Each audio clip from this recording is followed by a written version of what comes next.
Hey everyone, this is Uzi with Able Company Ventures. We implement fever screening systems for countries around the planet. Today I want to talk to you about an interesting topic. It's AI fever screening versus thermal camera fever screening. We just wanted to kind of sift through that, the nuances of that conversation. You'll see a lot of different solutions out there for fever screening.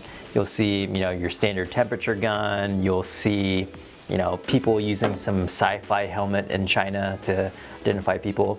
You'll also see a lot of other systems which are ISO rated and ISO proven. And then you have the other side of the spectrum, which is using AI enabled cameras to screen a crowd, right? So we just want to sift through specifically, how to think about AI versus how to think about the thermal cameras, right? We implement all sorts of systems, whether it's handhelds, standalone thermal cameras, and even to some instances, AI where it makes sense, right? The biggest thing that you have to overcome with AI and to understand is that AI systems only serve as indicators versus a thermal camera system that is ISO rated can serve as an identification system, right? So let's say you're using an AI system to screen a crowd, thousands of people.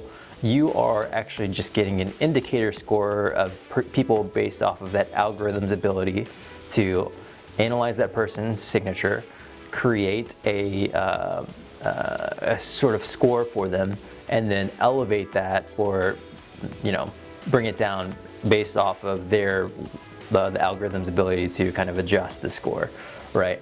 So what it can't do is it can't pull that person out of a crowd and specifically and accurately say that that person is indeed at a higher elevated temperature, right? It will just mainly indicate someone who is at a higher risk based off of things that it's seeing, but it is not telling you that this person is this specific temperature, right? We know of only a couple of systems that can do that. There is an ISO standard, like I mentioned before, and the reason why that standard is important is to get an accurate measure, you need a camera that is designed with an appropriate amount of accuracy, as well as a constant to compare that temperature against. So what we've seen as an assembly is you have a super accurate camera used in conjunction with a black body or essentially something that maintains a certain temperature no matter what. And it uses those two comparative temperatures to give you a constant, what's being analyzed, and the comparative measure, right?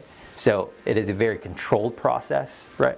We see a lot of those systems being used for employees and organizations to scan their own employees versus an AI system which can be used to just scan a wider area and let you know and indicate to you people who might be at risk. But they still require a system on the back end of that to do a kind of quality control of that indicator.